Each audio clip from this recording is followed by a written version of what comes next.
Need order, roll call, please. Mayor Sui. Present. Mr. Birnbaum is absent. Mr. DeLeo. Here. Mr. DePortier. Here. Mr. Schmidt. Here. Mrs. Wade. Yes. Mr. Youngblood. Here. Notice of this meeting was provided to the Bernardsville News, Courier News, Star Ledger, filed with the municipal clerk, and posted on the municipal bulletin board on December 12, 2014.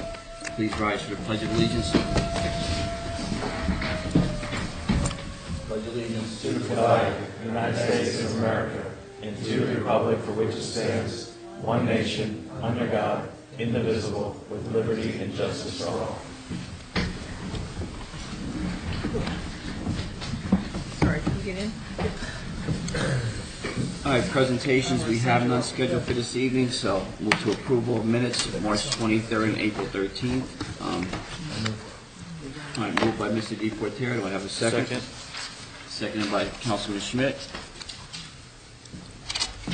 Any changes to the minutes, or everybody's fine with them? All in favor? Aye. Opposed? Abstained? The ayes have it. All right, open session. At this point in the meeting, the mayor and the council welcome comments from any member of the public to help facilitate an orderly meeting and to permit the opportunity for anyone who wishes to be heard. Speakers shall limit their comments to 5 minutes. If reading from a prepared statement, please provide a copy and email a copy to the clerk's office after making your comments so it may be properly reflected in the minutes. Anybody from the public wishing to be heard on any items? Yes. Hi, my name is Samara Album, and we're really good. Yes, come right there. Thank you.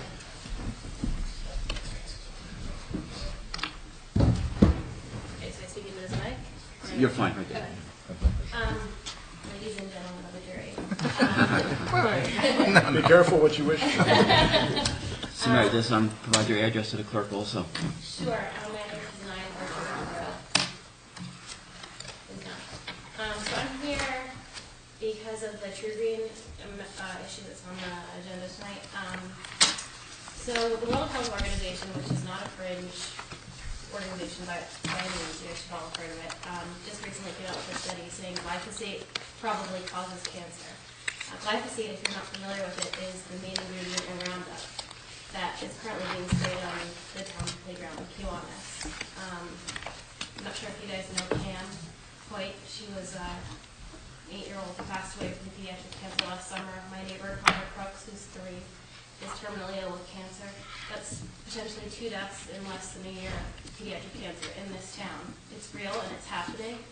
And I just want you guys to take a close look at the ingredient that's being sprayed on the playgrounds that these children are playing on. And really think about if that's necessary or if there's alternative methods, which there are, that can be used to remediate the weeds and whatever else they're concerned about on these playgrounds. Yeah.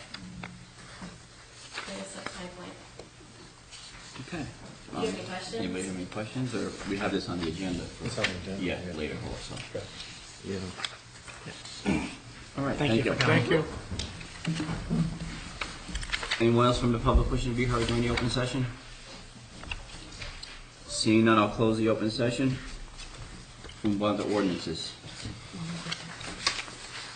I'm going to open a public hearing on ordinance 15-1685 and ordinance amending a salary ordinance number 14-1651. Anyone from the public wishing to be heard on this? Council members? Then I'll close the public hearing. I'll accept the motion to pass on final reading and adopt as published. Moved by Mr. DePortier. Second. Second by Mr. DeLeo. Roll call, please. Mr. Birnbaum. Yes. Mr. DeLeo. Yes. Mr. DePortier. Yes. Mr. Schmidt. Yes. Mrs. Wade. Yes. Mr. Youngblood. Yes. I'll open up public hearing on ordinance 15-1686, an ordinance to exceed the municipal budget appropriation limits and to establish a cap bank. Open a public hearing and bid for the public wishing to be heard on this matter. Since I see none, any council members wish to be heard? Any comments? Okay, I'll close the public hearing. I'll accept the motion to pass on final reading and adopt as published. Motion. Motion by Mr. Youngblood, second. Second by Mr. Bearbaum. Roll call, please. Mr. Youngblood. Yes. Mrs. Wade. Wade, Yes. Mr. Smith, Yes. Mr. DePorter, Yes. Mr. DeLeo, Yes. Mr. Birnbaum, Yes. Okay, I'm going to open a public hearing on ordinance 15-1687, an ordinance providing for the improvements of the sanitary sewer system and by the Borough of Bernardsville in the County of Somerset, New Jersey, and appropriating $128,000, therefore, from proceeds of obligations of the Borough heretofore issued from various funds of the Borough. I'll open a public hearing on this. Anybody from the public wishing to be heard on the matter? Council members, any questions or comments on the matter? I'll close the public hearing. You know, Thank you. Mayor, I'd like to make a comment. This is just continual improvements to our sewer plant. As you know, it's needed major upgrades, so this is part of the upgrades that are ongoing for the plant. I did have one question. Was this Yes. for that screen that when you made the presentation for this several weeks ago? This is that screening? It's primarily the screen. Is it? Okay. Yeah. I thought this was for Liberty Road. Oh, I'm sorry, Liberty Road, excuse me. Right. That was something else, the capital, excuse me. Thank you. Okay. Okay, so it's not for them. Yes. Yeah, Anyone right. else? Which if you've driven down it recently or walked down it. I did walk it today. All right, I'll close the public hearing. Motion to pass on final reading and adopt as published. I'll move. Moved by Councilman Smith, Second. second by Councilman Waite. Roll call, please. Mr. Birnbaum, Yes. Mr. DeLeo, Yes. Mr. DePorter, Yes. Mr. Smith, Yes. Mrs. Wade, Yes. Mr. Youngblood, Yes.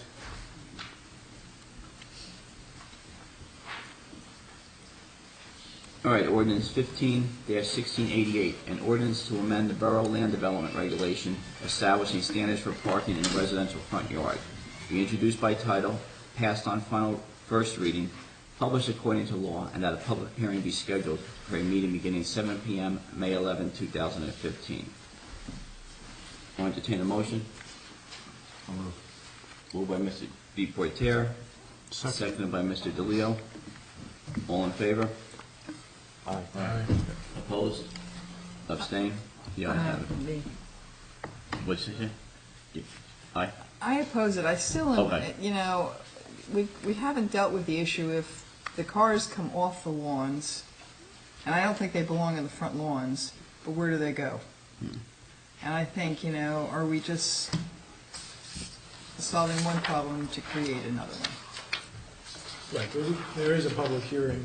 Yes. Next meeting, we'll have hearing on it. So, I'm just putting that out there. Okay, you have it? Okay. All right, ordinance 15-1689, authorizing an appropriation of $3,500 from the Recreational Capital Improvement Fund, be introduced by title, passed on first reading, published according to law, and that a public hearing be scheduled for a meeting beginning at 7 p.m. on May 11, 2015. I'll entertain a motion to move. I will. Moved by I'll Mr. second. Youngblood, second by Councilwoman Waite. All in favor? Aye. Opposed? Abstained? The ayes have it. All right, resolutions, you'll see the, on your, a hard copy of renewal for the Land Conservancy contract. We just got it in this morning. Anyone want to pull any of the resolutions for discussion? Happy to have that one pulled. The open space representatives are here Okay. to talk about what's been accomplished, because I think from the last time this came up briefly that it was about to run out, there were some questions about what's been accomplished, and they're happy to help us with that. Okay, all right, all right. You want to do that? Yeah, we'll do it all together. Hi, we would love to see it passed tonight. They've done a lot of work, they've done a lot of GPSing of trails to all of the land that we own. We've contacted the Audubon Society, they'd like to work with us to get from Patriots Path to downtown. That's all been GPSed out. That's on as a separate item, but And it they're will be covered. also putting in for the grant for us in order to put these trails through. And they really have done a lot of good work for us. We've accomplished more with them in the past year than we have in the past year. All right. I'd also like to add that they can approach landowners to see if they're, willing to even have a discussion before we do anything formal, which is a much more pleasant way to deal with things instead of getting things all riled up when the people aren't interested at all. So they obviously have tons of experience. They file, I guess, hundreds of grant applications every year for the people that they work with. And in the last meeting, I was very impressed because the representative came because they, we really spend, I guess, days walking some of the trails, mapping them out where they would go, wetlands issues, and really coming together with a very comprehensive plan. Great group. All right. Anybody else comments or questions? All right. Thanks, Pat. Okay, Thank you. thanks. Anyone else have any? Yeah, I would just like to have a little more discussion on 15104, exactly what we've decided that's going to happen on the Claremont Field drainage. And is that money coming out of the open space funding? And that's just the parking lot? I know there's stuff that's been talked about, and I was just wondering where it stood.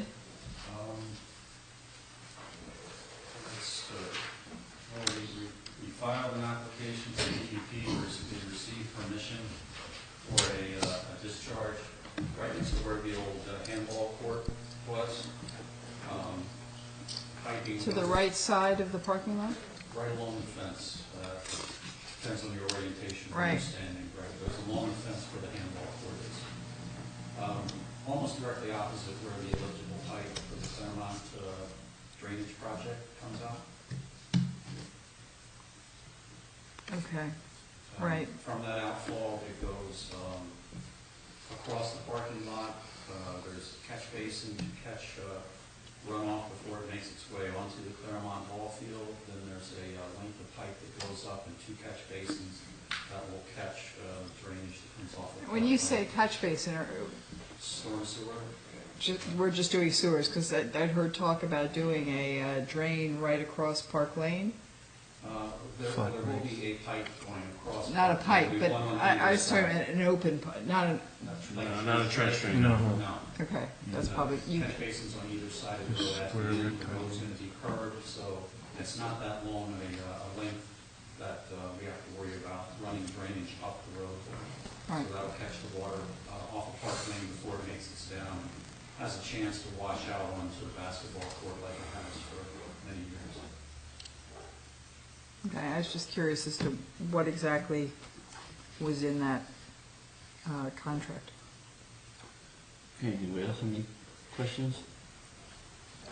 I don't entertain a motion. Wait. To move resolutions 15-98 through 15-109. It was moved by Councilman DePoitere. Do I have a second? I'll second. Second by Councilman Wade. Roll call, please. Mr. Youngblood? Yes. Mrs. Blake? Yes. Mr. Smith? Yes. Mr. Duporter? Yes. Mr. DeLeo? Yes. Mr. Birnbaum? Yes. Okay, report of municipal attorney. Do we have any questions for Jack on his report? No? Okay.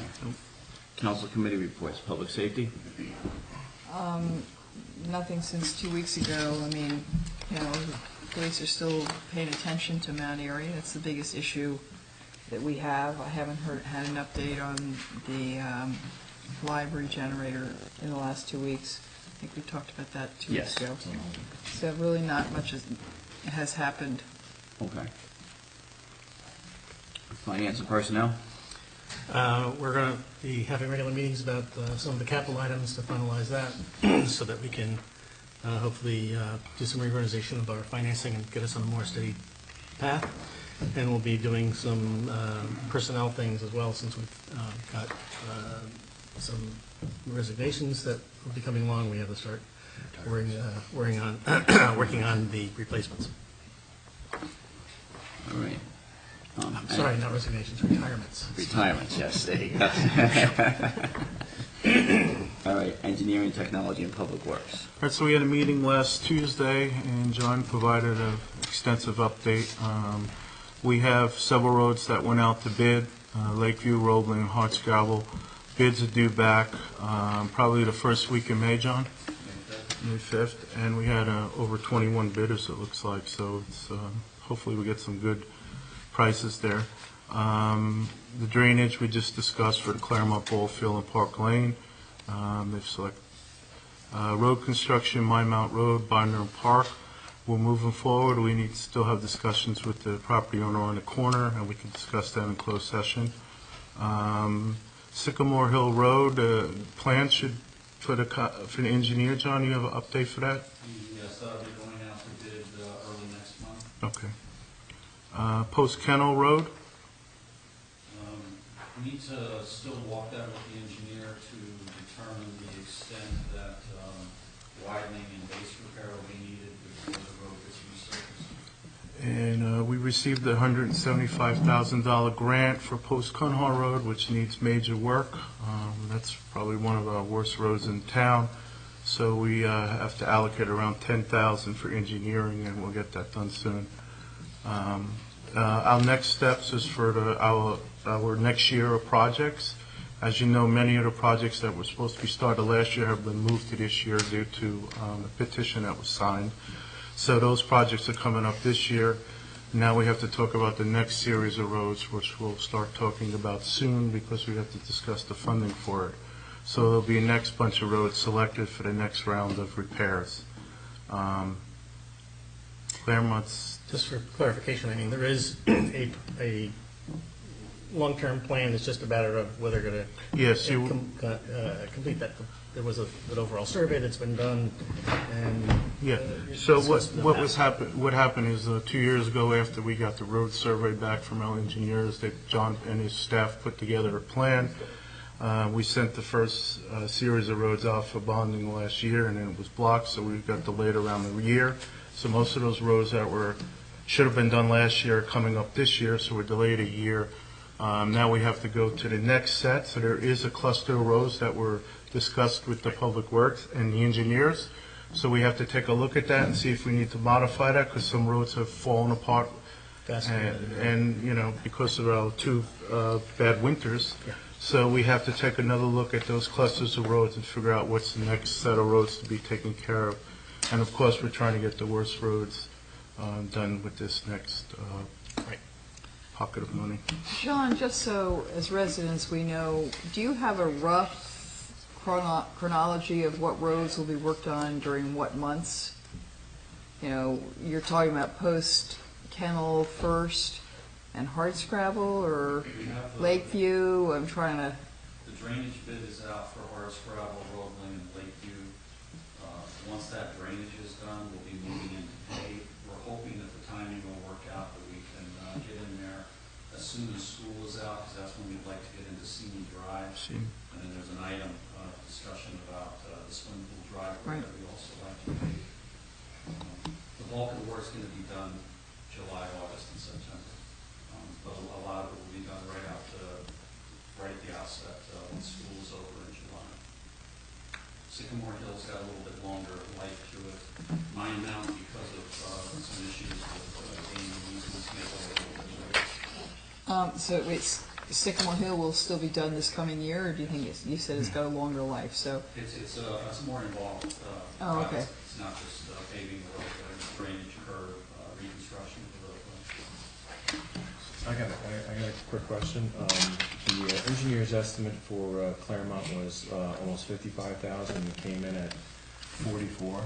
So that $10,500, $11,000, can that go towards the driveway into the swim?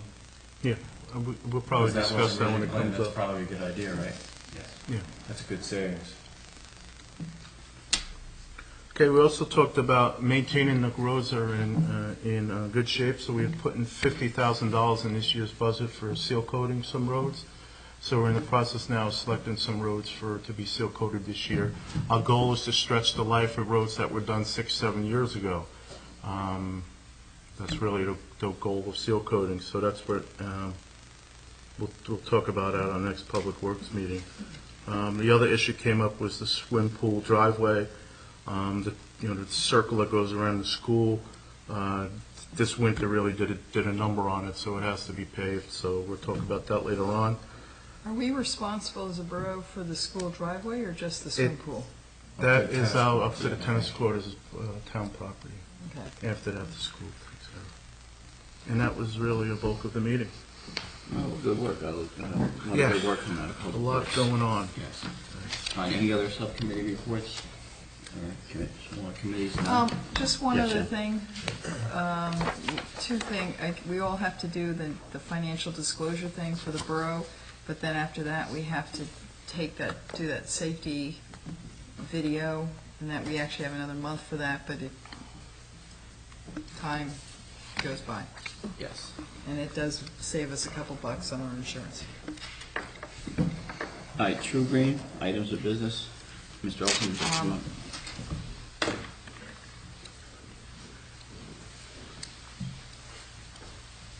You mind if I stand here? Sure. Just some. My name's Russ Olson. I'm a True Green.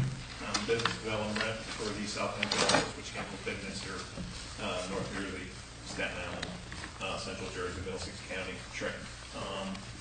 And I left a package for you regarding the treatment program that we want a quote on and some options for you regarding the treatments, because there were some concerns over products and things that we can do, will do. Just to an overview, the Roundup concern is not, we don't use Roundup for the treatments of the weeds on the fields. What Roundup is, it's a non-selective herbicide, and it would take out the grass as well. It is an aggressive material, for sure, but we don't use that. It's not in any turf treatments. Now, fence lines, things like that, some schools, some businesses, and whatever the case may be, they use it for their fence lines, saves money on weed whacking. You spray it once and it's good. It's very light spray, but it's not something that's in this particular program. So pull that concern. The first page I gave you was a overview of some of the parks and schools and townships that we do. Bedminster Township being the closest, along with Basking Ridge High School and also Bernards High School. Oddly enough, Bernards High School has a synthetic program, which is what we're talking about today, which is regular weed control, synthetic fertilizers, and they have a seeding regimen. Basking Ridge High School has straight organics. Turf is a little more weedy, and then they're on a full seeding regimen. They started a seeding regimen last year, I should say. So, there's a lot of options. What I'm here today to do is answer some questions, and offer some options, and help with concerns that the public may have, or the council may or may not have, regarding that. Now, there's three ways we could do this. The synthetic program is obviously the first round here. It's the early spring, late spring, and that's nitrogen, zero phosphorus application, and potassium. Zero phosphorus is your starting fertilizer element, and then the state of New Jersey only allows you to put that on newly seeded lawns. Our fertilizer has zero phosphorus in it. Okay, oddly enough, our organics has a percentage of phosphorus in it, just by the nature of the product. Okay. Then there's an abridged program, which a lot of schools and townships go to, which is kind of best of both worlds. We do, to maintain the weeds, we'll do a synthetic treatment, and then we'll follow up with an organic fertilizer the next round and round, maybe spot treat the weeds, to minimize the impact. And then there's full organics. Corn gluten for weed control, milky spore for grub control, and then organic fertilization. The organic fertilization is blood meal and feather meal compounded and pelletized. I would tell you that cost prohibitiveness on organics is probably going to be an issue with that. Corn gluten we really don't use because we can't stand behind results. Milky spore for grub control takes 3 years to get into the soil and be effective. So you could potentially have grub issue, and it's just going to take that long to deal with it. But I'm here to say we can do whatever you would like to do. It's just a matter of where you want to go with the program. We have already in place an opportunity to do the first treatment, but we're waiting, obviously we were waiting on to see how we were gonna approach that. What we did, because of the cost prohibitiveness of organics, I said if you went to a full organic program, less milky spore and can't think of words. Less the milky spore and less the, thank you. We would keep the products the same. Essentially, it's all fertilizer. Okay? So we wouldn't force you to rebid it. We would, at a good faith, try to do the program in that, under what the price was that we had. So, that's about it for me. I mean, is there any questions from the council? Mayor? Well, I've already sat with you for a morning meeting, so. Russell, how long has Ridge High School been using the organics? Organics for a while, Councilman. They've been with us, and I didn't look at it because I was running crazy today, but I would bet you it's probably in the 10-year range. And it's straight organics, and a lot of clover. They deal with weed issues. The stand of grass is not as good as if you did the weed management and a seeding program. I will tell you, with organics, you really got to get into a good seeding regimen. Which And when you say a seeding regimen, does that mean you have to lay the field fallow? Say again? Do you have to, that field that you've just seeded, you have to keep people off? Well, we can split seed. We do Old Ridge Soccer Club. Okay, they pay for it themselves. They're a pretty large soccer club in Old Ridge, New Jersey. And we split seed and we treat, and they play on the same. They play within the re-entry time on the treatment. But we can split seed. If you're aerating and seeding, it's one thing. If you're top dressing, there's organic materials on the top. That's another thing. But with split seeding, essentially we're cutting grooves through the grass, and we're depositing seed into the soil, and then we're cutting grooves over it. It looks like somebody just drove over the lawn. It's not tearing up the current turf. It's split seeding, and our machines, because of the size of the machines we have, we can keep the cost at a minimum. There's a co-op cost for you in Somerset, that we have. We have co-op on treatments, we have co-op on seeding. So that saves you some cost there. The original quote through Cheryl was for 21 acres of seeding was a thought, but really you don't have 21 acres of field turf, playable turf. You have, like the top of Epic Cow at the Polo Grounds, it would be about $800 per field, roughly, to seed those, split seed with 6 pounds of turf type, both fescue, and be successful. And how many times would you seed that a year? Once in the fall, but you got to be on that regimen year over year, I would say. I would say you should do that all the time, especially on a sports field, especially with a high pressure field. But especially with organics, you may even want to think about it spring and fall. Something to think about. But we get good results in Old Ridge. They have a synthetic program, to be sure, but their seeding regimen is spraying every year, and then they play. But that's based on their open and close dates. They're less busy in the early spring than they are in the fall. April hits and they're going through November. So something to think about. We'd be glad to help you out in any way. As far as products, I have anything. We can do anything you like. I have flexibility. It's just a matter of what the decision would be and how to approach it. And then I would tell you what to expect out of that. Right now, your current program, how many times do you treat the field? Typically on a public field, turf field, you should do 2 spring, which we haven't done anything. Not typically, what do you do now for us? Old Bridge? No. I do nothing. We just won this. Okay. We just started this. We do nothing for you. So your proposal is for 2 shots? Well, it was for 5. For 5. Right. And how long before, just after you do that treatment, are we allowed back on that? 7 hours. So 7 hours, so it's pretty much a quick turnaround for that. If you had to do organics, what would you have to do to get the same result? It would be seeding regimen. You just have to. Well, how many times roughly? If you're going in 4 times synthetic. It would be 5 times. 4 times synthetic. Keep in mind that the organic program is not going to have weed control. So your same result is going to be on color and density. with a seeding regimen, but your weeds will eventually, initially because you had treatments with the prior service provider, the lawn will be green, it will look good, and eventually the weed will start to come back unless you keep a thick lawn.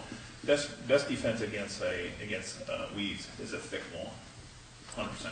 And mow high, right? And mow high and water a lot, but. You can't do that on an athletic field. And you have challenges, and it's just finding the middle road. I mean, think with organics, it would be a 5-step program starting now because the soil temperature is starting to warm up a little bit because you want it to be effective, and then seed in the fall. Or we can do one treatment synthetic, manage the weeds, do organic fertilization, keep an eye on the weeds, spot treat if we need to, and then do fertilization and seeding in the fall. The other is straight from synthetic. That doesn't seem to be the way it's going to go, which is okay. Whatever you need to do. I mean, it's a timing thing and a results thing, but one will definitely be slower than the other. What's the cost delta between the two? Well, I mean, For a year. it's 2x. It's 2x normally, but we're willing to do it because of the co-op that we have in Somerset County.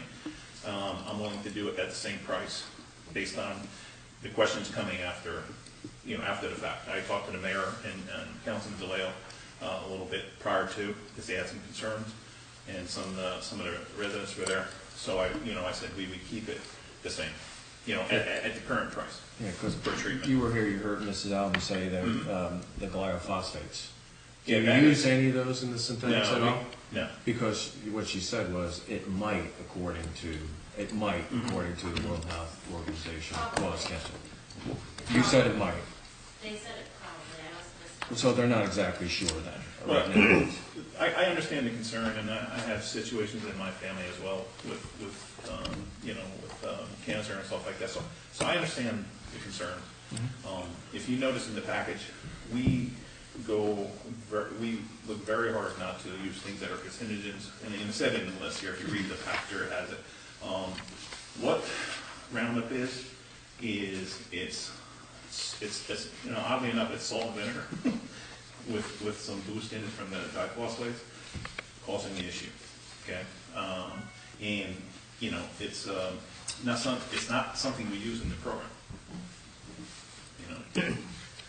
The other option is we have a weed control that's called Tri-Power, which is proprietary, and it would take out the 2,4-D element which is dicamba, which would take out the 2,4-D element from the broadleaf weed control.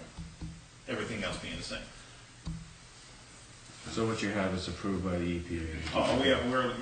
We're licensed for school work. We have a category 13 right away. We're licensed for school. We're a nationwide company, high focus company. So EPA is always looking at what we do. And all our technicians, and this is more important to me to say than ever, all our technicians are licensed, certified. We don't sub our chemical work out at all. We take responsibility, and we're insured, of course, for whatever needs to be done. The responsibility is on us, and it's incumbent on us to provide a professional service and provide professional service safely and use the right products. So basically what you're saying, you're going to come at the same price for both products without the reseeding and stuff and everything else. Without the reseeding, yeah. It would be an extra if we chose to go that route. If you get into a seeding regimen, it's a push really for you financially. It's a matter of what you want to do product-wise. But right now, it would be the same price for either system right How now. long is that contract though? That 1 year? 1 year from what I understand. County The co-op. county co-op is multi-year, 3 years. But this is not done under the co-op, it was done under competitive. This is competitive based on the needs prescribed in the quote.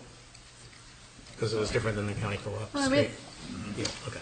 the problem is, first year in, the organics stay okay, second year in, it's less so. And I know there's some problems on the Basking Ridge fields. When you say organics, you mean for weed control, or you mean Well, fertilizer? there is no weed control.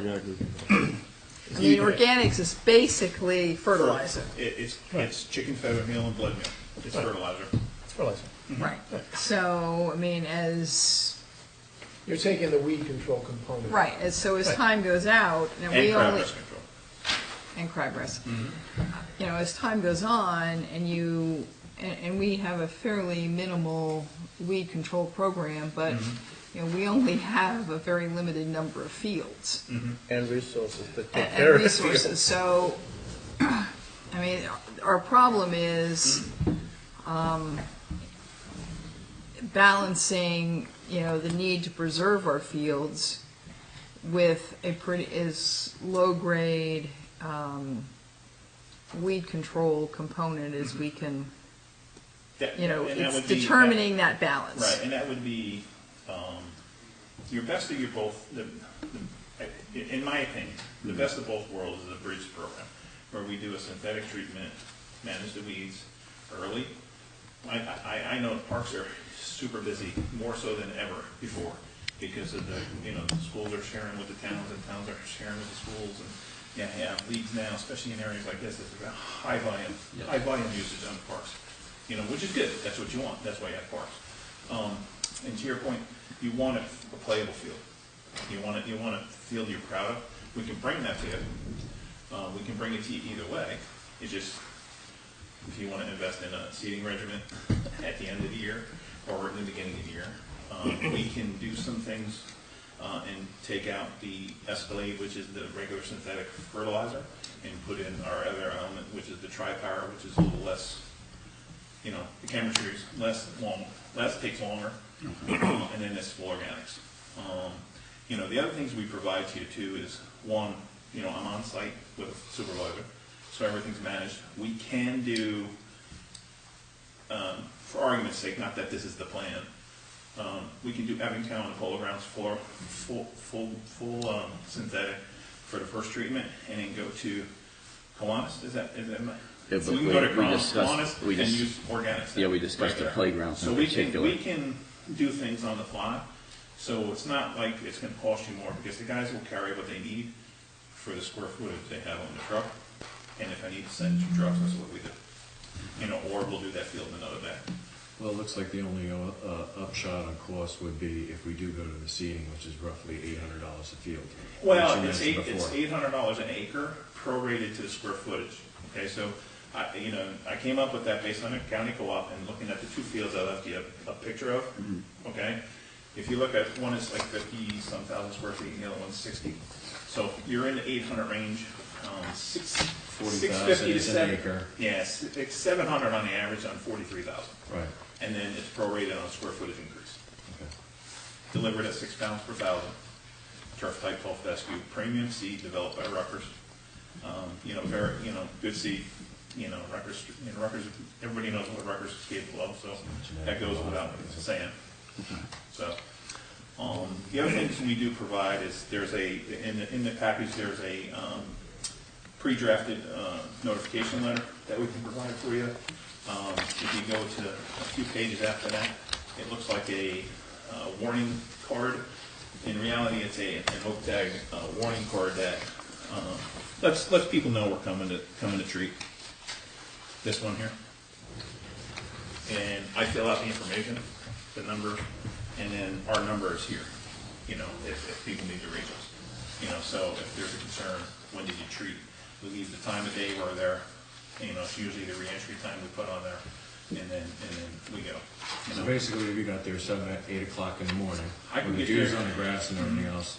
At the end of the day, 4 o'clock, someone could basically get on it. Yeah. Okay.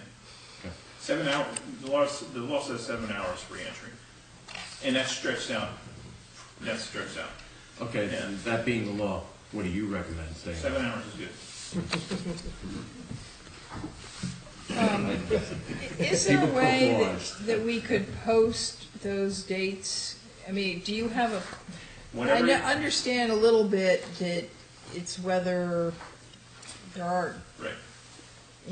but if it could be posted on the website, sometime, so if we have a 5-month, 5 treatment plan, we would be looking to do something the first week in May, the first week in June, Right. and then as updates come, we could Great. put down, You can work with Cheryl on that. treatment was done. Great question. What we do for the schools is the law requires us to have 3 days because of rain and weather. So they'll say, May 2nd, 9th, and 16th, just for argument's sake, just for explanation here. If we get rain on one of those days, we know already without call, although we always check anyway. I would call Cheryl and say, okay, it rained, it wasn't, we wanted to make sure you got your money's worth for the treatment. We're going in on the 9th. Do you have any changes on the 9th? No, we're good. If it's not the 9th, it'll be the 16th. If that doesn't work, we just look at it, shift it. She brings it to whoever manages your website, makes the change, and we post it 72 hours ahead of time. Or I can give Cheryl the cards, and the parks guys can post it 72 hours ahead of time. So you'll do all the fields in one day? We could. And We can do 152 acres in 3 days with the equipment just out of my building. And on that same day, you could mix if we chose to do the playgrounds. On the Claremont, Yeah. the playground areas. Yeah. Organic. Yeah, if you have an area that you prefer to mark out playground areas and take a 10-foot buffer and mark it out. We won't come out and mark it out, but you mark it out, we'll pre-plan it, with Cheryl and whoever the DPW supervisor is, whoever the people are in play. You can mark out a 10, 20-foot buffer and say organics here only, no treatments here only, around the playgrounds. We do it all the time. Keep in mind, we take great pride in our certifications and to do this at this level and understand, the concerns for, across the board. We really do. So it's very, very important to us. We take great pride in the sense that it's very important to us. People's safety. Our men's safety is tantamount, and they work with it every day. So we're always looking for products that are better, and better engineered, better approach. That's about it for me as far as the package. If there's anything else I can answer, I'd be glad to. Questions? Just for clarification, the Basking Ridge has been organic. Does that include the corn gluten? No, it's for pre-emergent? straight fertilization. Only fertilization. Just the Okay. high And do you have- school. Basking Ridge High School. High school. The baseball field is actually that they play in Below. the varsity field. Right. The ones Right, below. down below. And I forget what the road is there. have you There's been also using? pesticide-free zones in all their playgrounds, right? I believe. They Yeah, are. he's not using them. We're not using any pesticides at all on that school. On Ridge. On Ridge High School. They put up their little ladybug stickers kind Yep. of on all their playgrounds, Yep. saying pesticide-free zone. Yeah. Mm-hmm. Yeah. No, they are 100% pesticide free, and they've been doing it for years. They're happy with the results. It depends on your level of acceptance on having clover in the outfield versus, it's green. It's green and it's thick. But every once in a while, and I'll have to check, they haven't done it in a couple of years, but every once in a while they'll ask us to hit the weeds. Sometimes they don't, but I'll double check. Do you have anybody that's been using the corn gluten for a long time? No, we won't even use it, sir. Okay, you don't want to use it, okay. Yeah, it's cost prohibitive. It's expensive. It's very expensive, It's yes. 2 to 3 times. Okay. And the Tri-Power you said is proprietary without the 240? It has no 240 in it, correct? No 240, but you do have to have a disclosed label, obviously. Yeah, we have the labels. I have all MSDS labels and product labels in MSDS or MSDA for the services or for the Great. chemicals. Okay. And the seeds are usually, Rutgers has got a tremendous program in developing turf. They're also, in the last several years, they've been working on a lot of programs that will, more of the integrated pest management type, where they're using turf that are slow growing, low water, and have long roots. Yep. I don't know if you have any experience with those. Yeah, no, our regional technical manager is a member of the extension group. He's a Rutgers alum. Yeah. And Rutgers does a lot of studies on drought resistance, seed, insect resistant seed. The seed we use is called Falcon 4. If you ever heard blue seal seed, it's like the best seed grade. That seed exceeds that grade. Perfect. You know? Okay. So That's good. The resistant, it's a little more drought resistant, Right. and a little more insect resistant, but they develop every year. Yeah. You know what you're using now, they developed Yeah. some time ago, Yep. and it's in production now. It comes in from Oregon because it's the same climate essentially. You know, during the growing season for us, so we bring it in from Oregon. It's developed there, and it's really good. It's a little more expensive, but the co-op, it's a great price for under the co-op price. You don't need a special care by extra phosphate or anything to get the roots down, because you want to keep it out of the watershed phosphates. Yeah, no, there's zero phosphates Okay. in our program. That's the number one element in the concerns. That's where the whole, Right. you know. So we look at everything. You know, we're constantly looking at everything. You know, I get updates daily on what they're looking at. You know, if things change, we certainly will make changes for you on the fly. You know, if DEP says, wow, this label's no good, they'll tell us, and we'll take that out. You know, and you'll know. You know, it's incumbent on me to manage your property properly as your representative.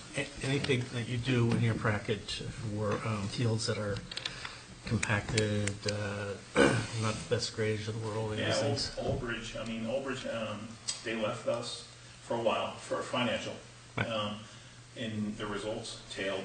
They asked us to come back, and their program is we split seed every spring, and their township will aerate for them to break compaction. Split seeding is not a really compaction, breaking compaction. Aeration, core aeration is really where you want to go, because air, water, nutrients get into the root system, and it makes the root system dive down deeper into the soil. Okay, great, Cheryl, do we aerate? perfect. Okay, and this is a sort of an out there one, but Okay. any testing at all with the nematodes for grubs? No. It's very expensive. It's I expensive. will say this to you. There may be, but I'm not going to speak to it because I don't have the answer, but I can get you the answer. It's out there. It's expensive. Yeah. Okay. Yeah. There's a lot of things that are being tested, but in our world, we take what's available to us and we manage it best to give you the best result professionally, and do that. It's really in your court. Yes. How you want to steer this, and then I will, sit down with, I guess, again, With Cheryl. and with Cheryl and say, okay, this is where we're going to go. Okay. Or this is where I need. She'll tell me this is where I need to go, and this is what we'll do. We'll come up with a plan, and then we'll move forward. Thanks very much. Anything else? Thank you very much. Yes. Sure. Well, Mr. Olson, thank you. Joe, all right, nice to meet you. I've been involved in the fields for 40 years. Okay.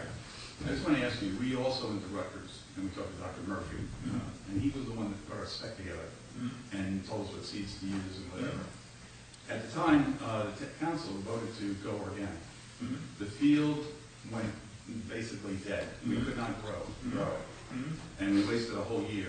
It wasn't until we reseeded and started using synthetic that we brought it back. He sent a letter years ago to the town council saying, you cannot sustain a play field without using synthetic field. You must grow that product, and you must use this seed that has a deep rooted seed to catch as much moisture as possible.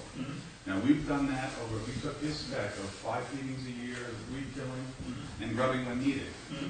That has gotten us out of a lot of problems where we had fields that we'd walk on, seeded it, fertilized it, watered it, and we had mud holes, dirt, turned to dust, and what have you. And the only way we got out of it is taking those properties and doing exactly what Dr. Murphy said. Okay? Now, we're not guessing Ridge has 45, Burns Township has 45 fields to it, and they can shut one and move people and close it down, whatever.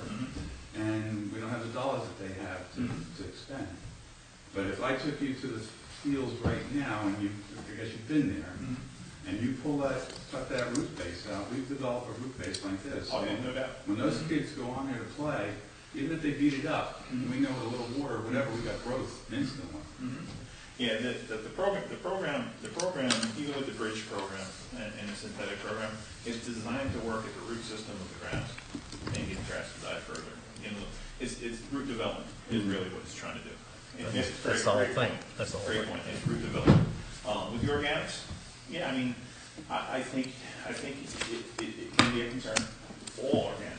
But that's why I said this program is probably the best to go, best of both worlds, and it makes it, it brings to the middle for you. I think that's the recommendation. The program that we have right now is work, and we only have a few fields, and they're played constantly because we just haven't been able to build any more fields. We haven't built turf fields due to the pressure. The only thing we haven't done is put a maintenance program on cutting the diamond out and replacing that and taking care of, or doing whatever we need to do to fix that. But the rest of the property is pristine all the way. We need every square inch beyond the fields because when we have practices, there are people that are practicing off the edge of the fields. No, 100%. And so, there's these different things that we do because of the lack of fields. But what do you think? We can't afford, I'm saying, Right. we can't That's- afford to go to organic and be set back after we've developed this program. I can, How long ago was Well, that's what we're going to vote on tonight, so I appreciate it. Mr. Olson, thank you. is that it? Yes, that's all, Thank you thank very you. much. Thank you. Good point, you're right. All right, council Sorry, members. I got a question. How long ago was that program? We started about 10 years ago. 10 years ago? And before that, I just want to say, we would walk onto fields, the teams would walk onto our fields with using fertilizer, trying to be minimal with it, whatever. And we would have more games canceled because of use, because rocks were coming out of the ground. The judges or field judges or whatever did not want anyone playing on our field. It wasn't until we started this program that we were able to produce a field that could utilize every single day because of the root base and what we built there. Sometimes once in a while the sprinkler system will break and there's so much pressure in the water, the sod will lift up in the air and form a balloon. You shut the water down, it goes down and resets itself. But right away, after play, after a week of play, that area is growing again and back to and rejuvenated, being cut. Well, I think probably the greatest issue is probably fertilizer is fertilizer. Whatever's on the bag is on the bag. It goes in the ground. Organics are obviously, they tend to go slower instead of shocking the system, which gives you a huge green up, lots of turf, and then makes them much more susceptible to disease of grubs and other things that will happen afterwards. So the beauty of organic fertilizers is that it keeps it going slow and steady for a long period of time, which helps support the deeper root system. The weed control is a whole other issue, and certainly one that, I don't think we, fortunately we're not using Roundup around the playgrounds, but I would definitely want to protect the playgrounds as much as we can. You're not using Yeah. actual Roundup, but the product that you are using has glyphosate in it. No, he said it didn't. No, it does not. No, it does not. No, because that's a total kill, and they also offer, which I would certainly also, if we do, the weed control is go with the Tri-Power because 2,4-D has got a checkered history as well. The glyphosate, a long time ago, was first thought to be unsafe, and recently, then they went to safe, and now the newest thing is actually reconsidering because the studies are showing that it's not safe. But again, that's not the issue. But 2,4-D, I don't think is something we want on our fields. Yeah, one of our challenges is with the playing fields, we don't have the opportunity to shut them down. But Absolutely. the playgrounds, I would support going all organic with the playgrounds. Right, and we can do a 10-foot or whatever is an 20-foot appropriate boundary around the playfields. And most of that is not grass anyway. Yeah, at least 10 feet because the stuff travels on feet and equipment and God knows what. Sure. Okay. So the playgrounds are where, Kiwanis and Claremont. Claremont. So I move it, we would go with a composite system with playgrounds. going Yeah, the hybrid, the playground. bridge program. Yes. Bridge program. Okay. But without the, but with the, That's not on the field if you want. That is Just the correct. playground. That is correct. Just the playground, yes. but with the dry power, which takes up to 2,4-D. Yes. Yes. Could I ask, Cheryl, when did we try organic? How long ago was it? How long was on the council then? And 7 years. Anthony, maybe you know how long, 9 years ago, whenever Helen was last on council, she was this also something that I'm gonna say 10 or 12 years, yeah. And this is, we're also talking about a one-year thing, so if the organic fertilizer is not, holding up and, adjusting for weather and water and all those other things, you can always, take another look at it. So it's not like this is forever. I do think, we should try and get into a system where we put on the website, Oh, absolutely. Anticipated dates for fertilizer applications, so that, people can be aware of it and say, it's not a good day to go to the park today, because they may be not treating the park, but, land adjacent to it. And Cheryl, you have a position? Well, I agree, as far as the parks being put in the organic, I think that's a great idea, and not use, meat kill other than, the natural products. And if you look at the Kiwanis playground, it's really a distance, I think there's an automatic buffer, because the actual fields sit way back on that side, the playground's way over here, and you just tell them, and then there's all the brick paving.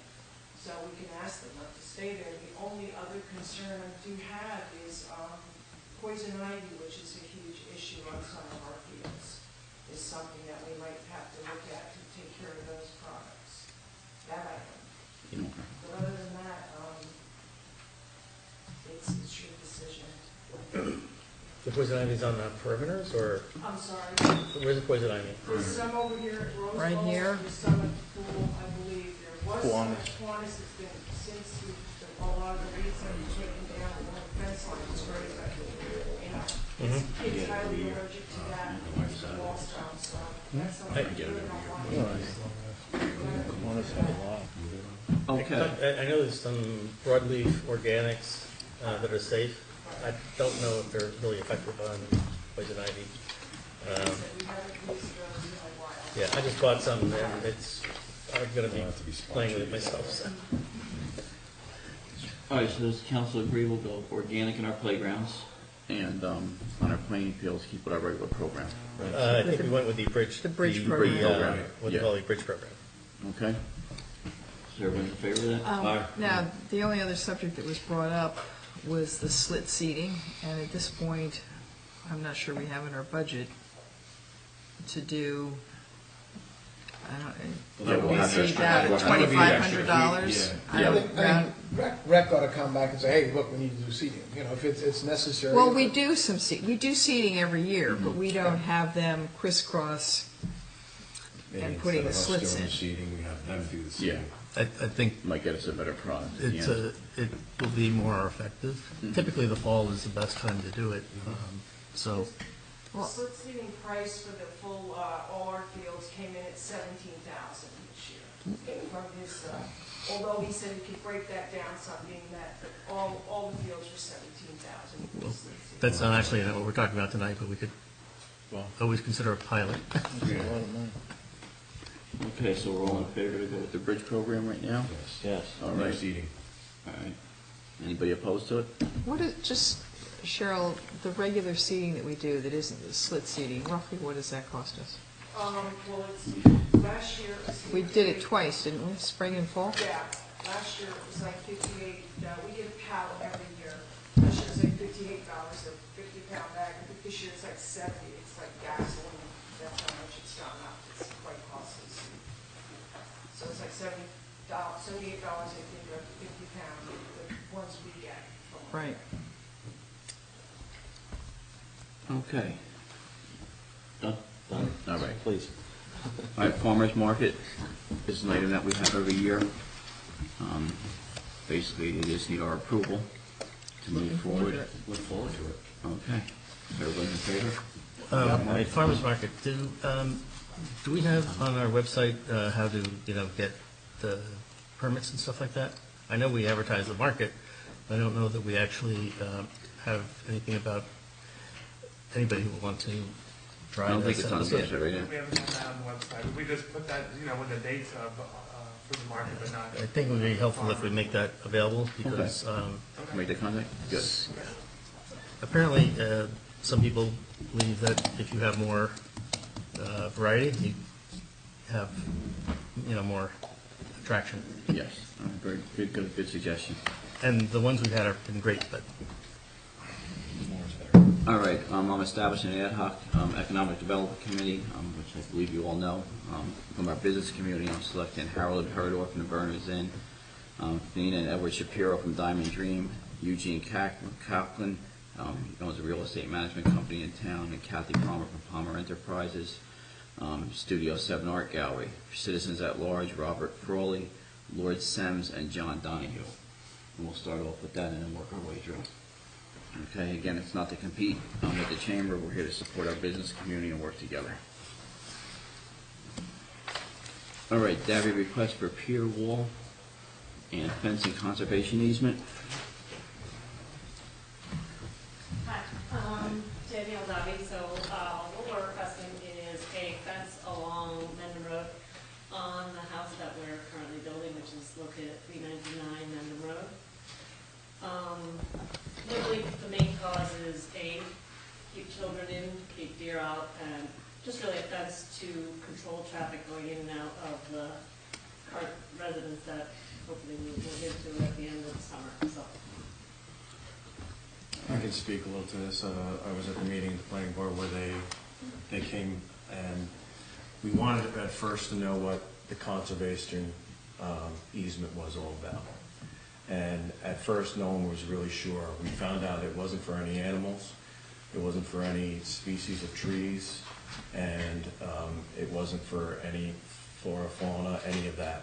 What it was is supposedly because of sight. We found out later on. So they had distributed out pictures. I actually have them. Yeah, it might be a good idea to get those pictures out. Was it the recommendation of planning board? No. We can share. So, the planning board didn't have a problem with the look of the fence. They said if you did put up the fence, they'd like to have some piping so any water that went down the hill wouldn't go around and run out their driveways and tear up the place. So it came up to a vote, and myself and Mary Kellogg, who was on the Environmental Commission, voted for them to be able to get it, but 5 others said no. So they forwarded it back to us. And part of the problem is, with the site easement, if you look at the pictures, right down the street, there's a fence, not 2 houses away. Which picture? The address is 341 Mendon Road. 341 Mendon Road. This one right here. What they had also asked is, if you were going to vote for them getting the fence here, that they wouldn't have any new trees or anything behind it, it would be just the fence. And they said they would like between the pillars to be a minimum of 20 feet. So, in their presentation, what they did is, that tall gentleman over there, That would be my building. okay, he's got to be at least 6'3", correct? He's holding a tape measure. The last page. Last page. And what it does, it shows him what 8 foot would be. Now, at street level, when you take a picture. So right now you can see all the foliage is down from the trees. And you can see the site right now is the hills of the Somerset Hills. You can see down and everything else. What I think it doesn't show, and I don't think some of the people in the planning board understood, was what exactly it's going to look like afterwards. So what I did is, I'll hand it out. I took that picture and put it on a computer program that showed an 8-foot fence with a 2-foot toe wall. It doesn't show all the other pieces. so we got it. Oh, yeah, thanks. If you go, yeah, you got to go to everybody, I guess. So, right now, between the posts, the post right there, it's 20 foot. It's an 8-foot pillar with a 2-foot toe wall, and that's what it would look like. You would still see the hills and everything else in Somerset Hills above them, if you looked at it. And that's based on taking his 8-foot and actually prorating it going across. The program does it for you. If you look at the next page shows I put 3 leaves on. So all those trees, if they had leaves, You got a lot of fertilizer in those trees. well, if you look at it, if you just green it out, It's all organic, Peter. it's organic. That's good. All right. That used to be a chicken If farm. those trees leave out, which are there, you can see that you don't see the hills during the summertime. Okay? So that was just using their information that they had. So what I did was, I went over the weekend, not that I didn't trust you, but I took my own pictures. All right? Of everything off the road. And this is basically, The site is. so it drops view- right off the road. But the easement is for the view on either side of the road, is that what this is? No, the view is when you look down and you look at the hills in the background. From any place? On the road. But on specifically Mendon from the Road. road? On Mendon Not from Road. the properties next to it or On anything? Mendon Road. Nothing to do with it. It's On been- the other Okay. property. So- So it's scenic road, good. Right. Okay. So basically, you can see the picture that I took is pretty much basically the same where that gentleman has a tape out here.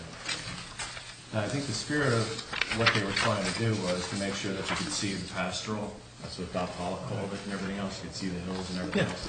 But as you can see, those trees, which they can't touch any other trees, they can't add any other landscaping according to it. If they leave out, you don't really see those during the summertime. Yeah, the trees are much more visible in this photo. Right, because that was a recent picture on Saturday. Right. Saturday afternoon. Now, So my view is, I mean, some people, like Mary Kellogg, who's on the environmental commission, didn't really have problems. She voted the same way I did. But it's entirely up to you. We have the ability to overrule what they have to say. My question is, your pictures here have 3 or 4 different types of, We've actually Okay. adjusted what we're going to do.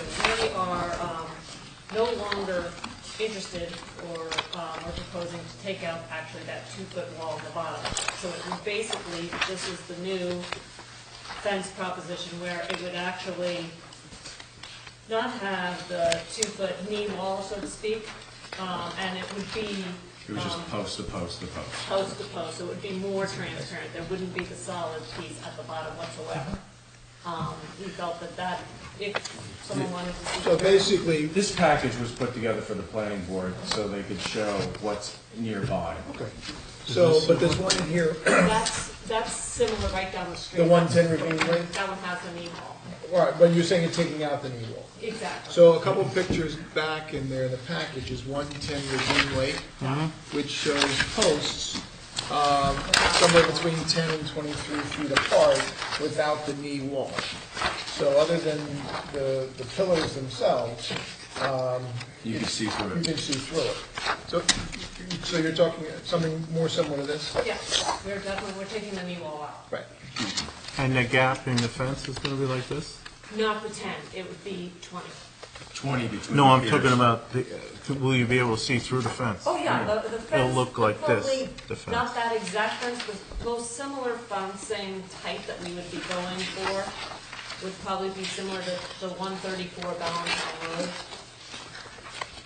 That's probably what. Okay. The one on Ravine Lake. So you is a can little see bit right more through it. tricky than what- And the good thing now That is if looks they like don't you have can't the- see through it. If they don't have the Yeah, tree, my landscaper just, that was the type of diagram he was able to find. We're not, I don't want an ugly ginormous. yeah. So if they do go to this, then they would not have to go into the pipe to let the water go through and spray itself on. And that Which is part even has better, already, actually. I mean, he's done all the drainage appropriation for the knee wall, and then when we took it off, he made adjustments for the non-knee wall to make sure it wouldn't disturb the neighbors, that it would still be conserving or appropriately dispersing the water onto our property where it needs to go into the retaining areas and things of that nature around the home. And you were trying to align this with the line of your neighbor's Yes, yes, fence? Yes. yes.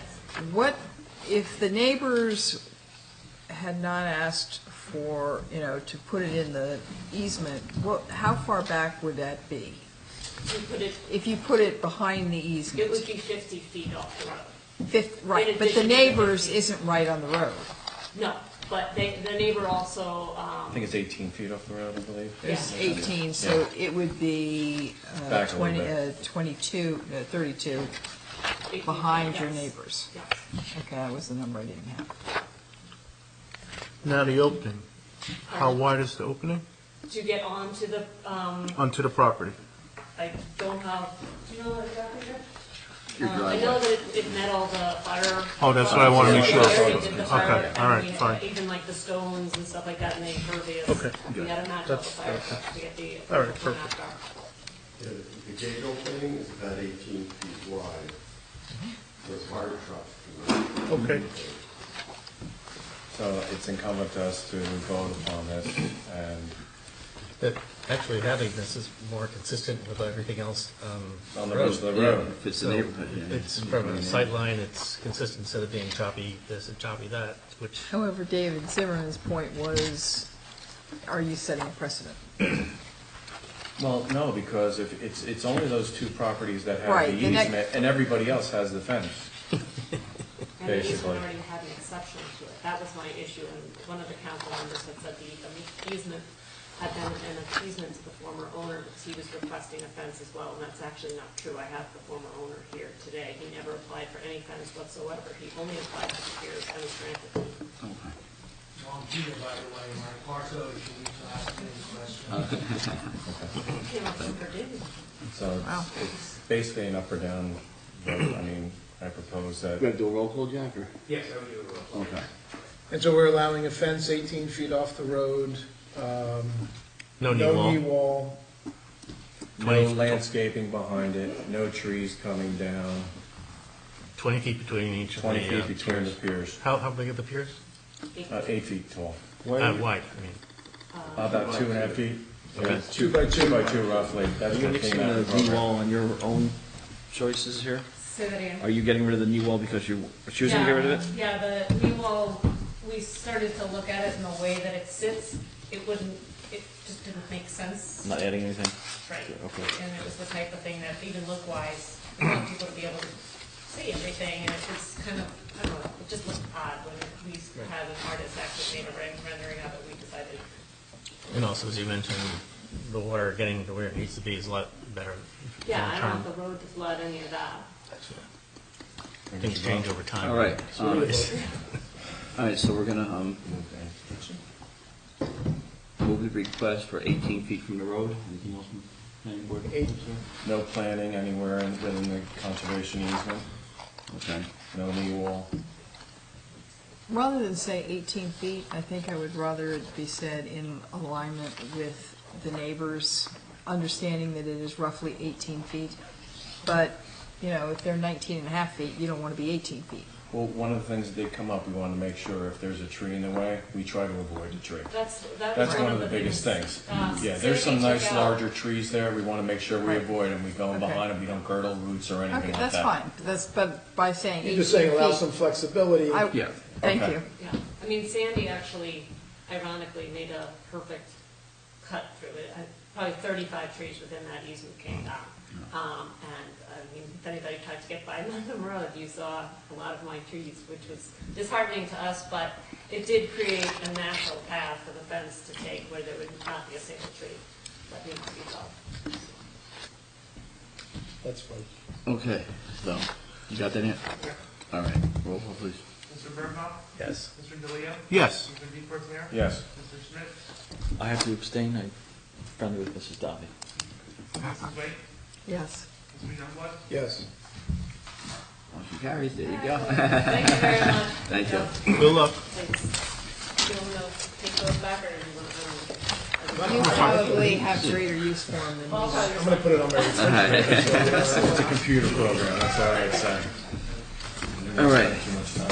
Housing Advisory Committee, recommendations for ordinance amendments. Yes. We got a couple different sets in there.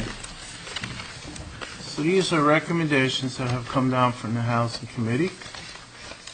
Is this way of, these are recommendations that have come out of International Code building, and also some other towns that have a similar housing inspection program. So these were recommendations from our inspector and also the committee, and it's just a way of solidifying the program. So does anybody have any questions? I'd like to move forward to include these in our ordinance. Okay.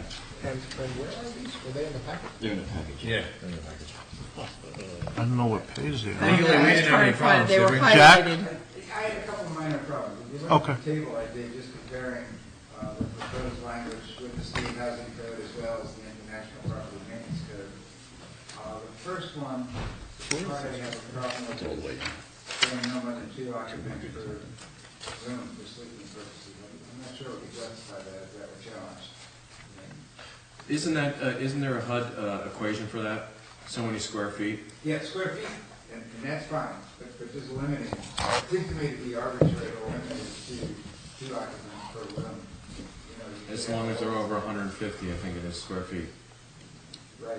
100 square feet for one, 150 for two, and then it's, I don't know what the next one is. Right, if you have a 20 by 20 room and you have 2 adults, It's 400 square feet.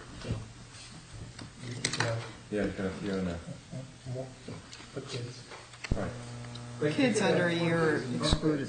You know, in a smaller room. And you still have to meet the requirements. You see, the state housing code is at least 70 foot for the first person and then 50 thereafter. And I think the international property maintenance code is similar. Yes. So we really have to abide by those. Well, if Technically, you look at they- the next page, I put in the legal standards, and that's basically what the court said in that case was, you know, either you need to abide by one of the standard codes, or you're going to need expert testimony as to why there's a difference there. No. So currently, we abide by the state State code? and federal. Right.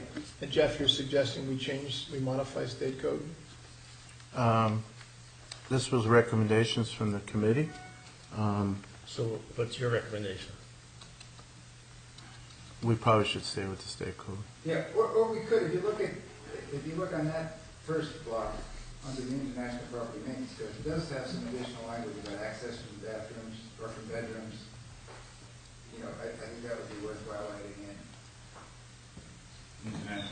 in. I don't, where is this, Jack? International? Right, if you look at IBC. page, let me see. 107, 108. International property. You'll see I did the table. Varying the 3.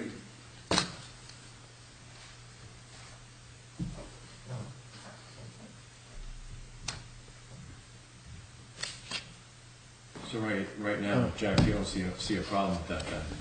No, just, as I say, just the part that limits it to 2 persons per room. Okay. Other than that, you're okay? I'm fine with the rest of it. Okay, Yeah, then that's fine. Yeah. Let's move forward with it. Yeah, that's Good fine. idea. Yeah. The next one, Jack? The next one. There's a bathroom requirement. Yes. That was just a slightly different, it was, you see, I highlighted the parts in the suggested language. My hand's not even shaking. It had 6 occupants in the suggested language, I think it's 8 in the other 2. But it does have language about the access.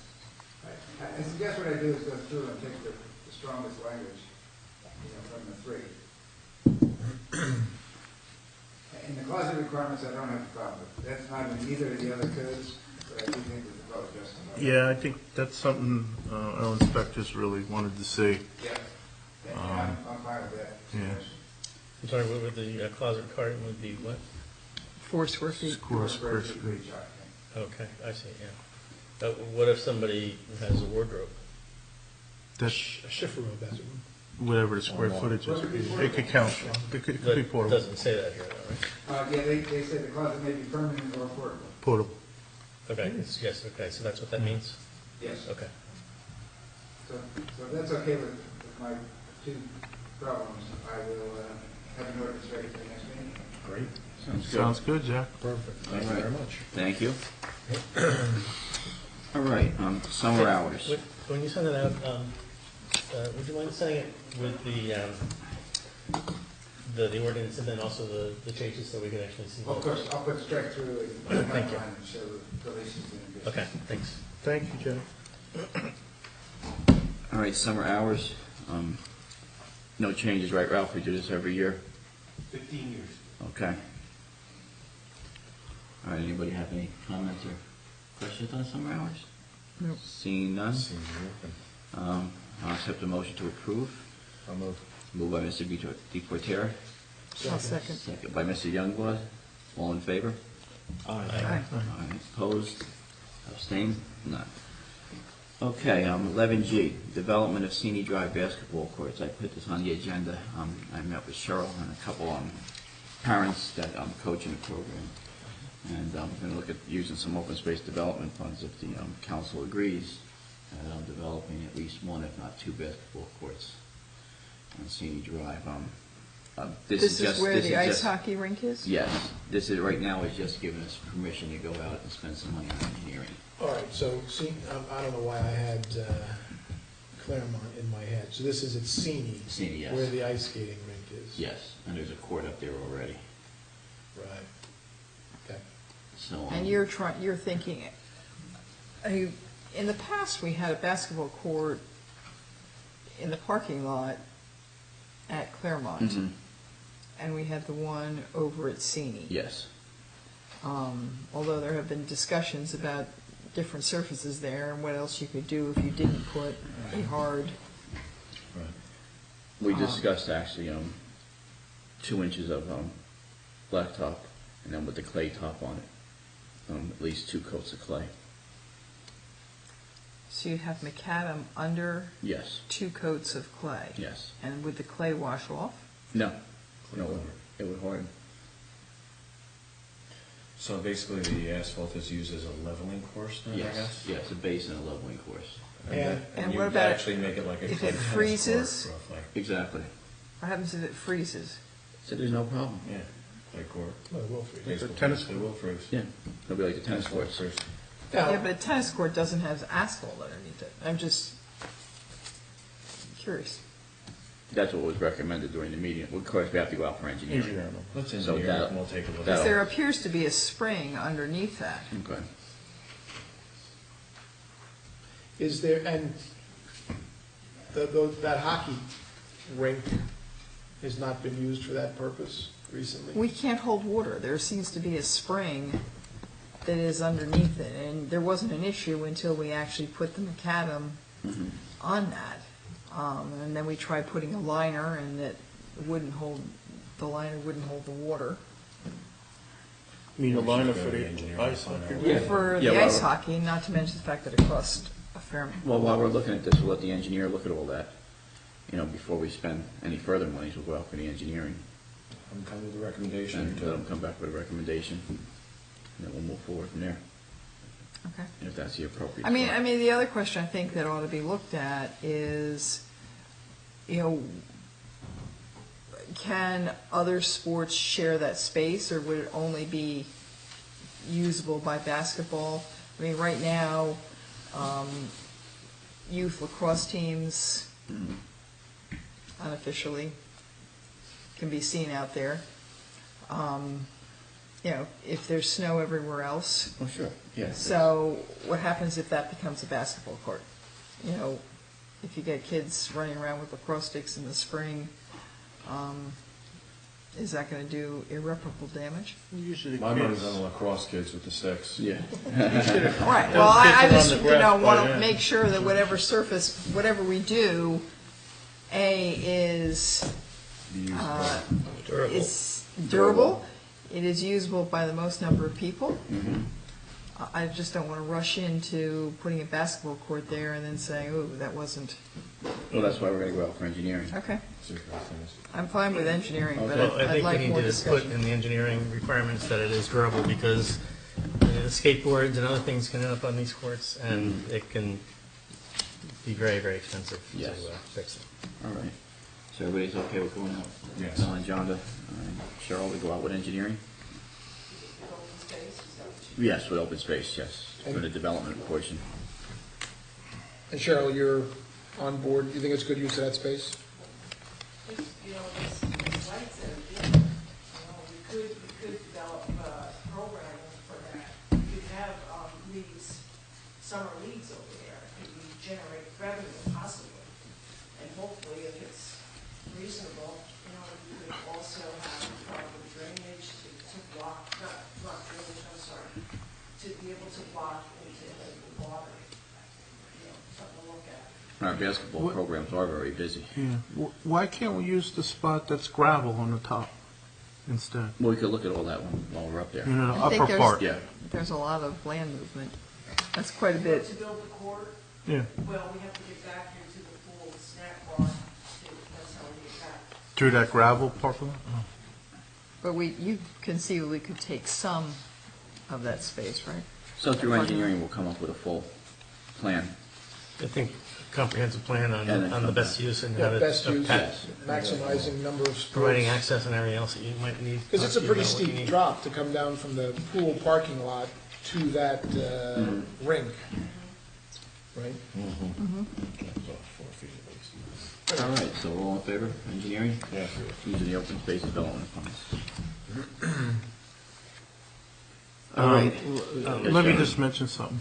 I did have, After we complete the drainage for Claremont, we need to make a decision on what we're going to do with that space that used to be the basketball court. Yes, That's something we need to discuss in the future. okay. But let's get the drainage project done first. Peter? Yeah, yeah, I kind of thought that's where you were going to put. I don't think there's enough room for a You basketball. could do one. What's It- that now, a handball court? Yeah, whatever.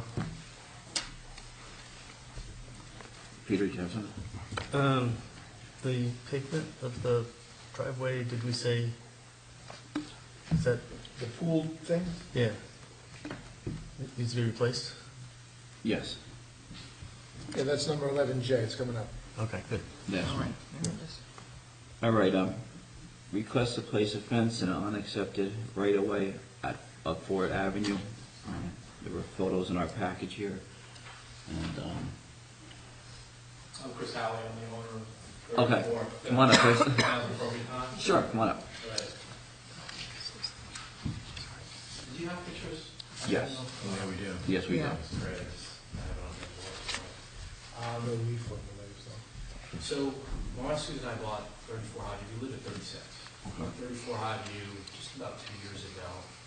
And we worked really hard to bring it's a 100-year-old house back to its original charm. And we've been working on the house for about 2 years. The house is done, and now we're working on the yard. And what we'd like to do is to be able to put a low-profile fence. You'll see actually in one of the pictures, there's, I'm calling it horse fencing, or some people call it split rail, but the white fence. That's my neighbor's fence across Ford. Well, all I want to do is put basically the same type of fence on my side of Ford, for a number of reasons. Some of the pictures you see of that corner, you can see our side's on the left, the white fence is my neighbor's side. What you see on the left there is a tremendous improvement of what that property used to look like before we cleaned it out. Because it's an unaccepted road, and Mr. Dowd's been very helpful along the way with this, but we understand because it's unaccepted, maintenance is our responsibility. So after Sandy, we paid to have that all cleared out, we have the damaged trees removed. We've been cleaning it out ever since. The unfortunate thing is, because it's a right of way, and for so many years it was overgrown, my neighbors feel that they have a right to dump them. They have yard debris there. One neighbor wanted to clear it out to park their cars there. We had one neighbor wanted to pave it so they could basically, gravel would go into Ford Avenue. In the last 2 years, it's really been pretty incredible in terms of what we had to deal with. The fence, I think, would provide a couple of things. One would be safety for children within the yard. It'd be nice. It's not high profile. It's not an 8-foot fence. It's going to be about 4 feet. It'd be consistent with the neighborhood. There are already a number of fences along that right of way, along Ford. It would definitely keep with the character, and quite frankly, would allow us to maintain it a lot better than it's been looking over the last 20 years. So for those reasons, we appreciate your consideration of allowing us to put, again, a low-profile fence consistent with the neighborhood. There's already a fence all the way along Ford, so we're not doing anything different along there. We fully understand, and we sent a note to John saying that, because it's in the right of way, if the town at any point needed to a sidewalk, work on utilities, for whatever reason, we'd remove it at our cost. We totally understand that. We're just trying to make the property look better, that's all. Well, you're 5 feet back Yes. right now. It's pretty safe. If that's the case, would it be a hardship to you to put it 6 feet? Because usually our criteria is a 2-foot mow strip and a 4-foot sidewalk. Then you don't have to take your fence down. I'd rather, because of the issues I've had, Okay. in the past. I fully understand it's my 6 feet, risk. somebody's gonna park next to you. I'm at the point where I come home from work, I don't know what I'm gonna find, you know, I'm thinking out loud. but thank you, I appreciate it. John's going to Yeah, come. this is a paper street at this point. Yeah. Correct. The borough's never even accepted it, so really all we have is It's a private. in-building easement. So we don't even plow it? Nope. No. Don't Nope. So as long as he doesn't block access to other Yeah. residents to get there. And there's no zoning issues with this type of fence? No, No, anything we under don't 6 have a feet. fence ordinance. We discussed it in. We discussed this Public at Works. Public Works, and we looked at the plans, and we were fine with it. It's set back pretty far, and of course, it's a private road, as the gentleman just said. Oh. Public Works is on board? Yeah, we're Yeah. fine with it. Peter? It won't be to be on the Highview Avenue right Yeah, away. it's on the side street. street. Make sure the site distances are very good at Highview, and also for their neighbor next to them up on Ford Avenue. So, Yep. no problem. Okay. Happy to make that motion. All right, second. All in favor? Aye. All right. Thank you very There you much. go. Philip? Thank you. Thank you for improving your property Yeah. Proving Bernardsville. in Bernardsville. And pretty soon, hopefully, we'll do your street. Highview. Highview. Don't go anybody except him. Top of the list. It's a bad one. Vote him on that. It's a good pothole repair, so I have a picture of that. All right, 11I, request by volunteer to clean up opposite number 75 Berners Avenue on Pine Ridge property. John, you had conversation with these individuals? Yeah, Eddie Ford Joan, and I also jumped the gun too when I was speaking to Eddie. The little staff that comes down off the Pine Ridge property, so on Burns Avenue, it's actually the responsibility of the homeowners association to take care of that. Mike Mondock reminded me that they had approached us a while back, asking us to take care of our property. We reminded them that they're now responsible for taking care of the property. Said thanks, but no thanks, we've got other things to do. When Eddie approached me, my first thought was, well, gee, before you do anything within the town right away, you've got to come ask the town council. Asked Mike, he directed me to Pine Ridge Homeowners Association. They chimed back in that they have no objections to the cleanup. It is a ratty little area with the Japanese knotweed and some down trees. They would like to see a certificate of insurance naming them as additional insured. There are a couple of trees that are possibly within the town right away. That would be the only thing really for the council to be concerned with. It's right across from the driveway of 75 Burns Avenue where a few of our contractors are, and Eddie would just like to clean it up and make it look a little bit nicer. So, I mean, it's not our property, right? It's not our property. As long as they have insurance and everything else, so that's no problem. So we basically need to tell Eddie to go talk to Pine Ridge. Yes. All right. No problem with that? Everybody's okay Nope. with that? All right. Sounds good. All right, 11J, paving of swim pool driveway. As Mr. Deportier indicated earlier, we did save quite a bit on the Claremont Field drainage project. There was, in addition to the $10,000 in savings there's actually a little bit more money that's going to be left in that ordinance, approximately $25,000. That could go towards the milling and paving of the driveway. Based on the current co-op cost, estimate the cost at $35,000. It's about 1,000 feet from Sini Drive. We actually go past the tennis courts around the corner to where the Polo Grounds parking area ends. Gotcha. The last couple of winters have been rough, so we just need to come up with another $10,000,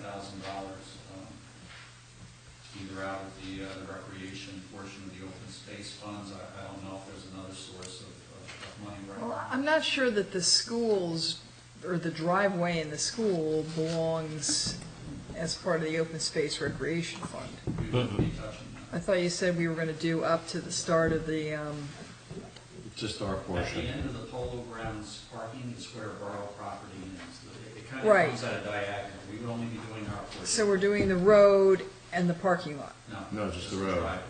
Just that grass strip, we end at that grass, that triangular grass strip. In the middle, right? Before the area pulls off. Into the parking area. Just below that. Right, but so we don't do any part of the driveway.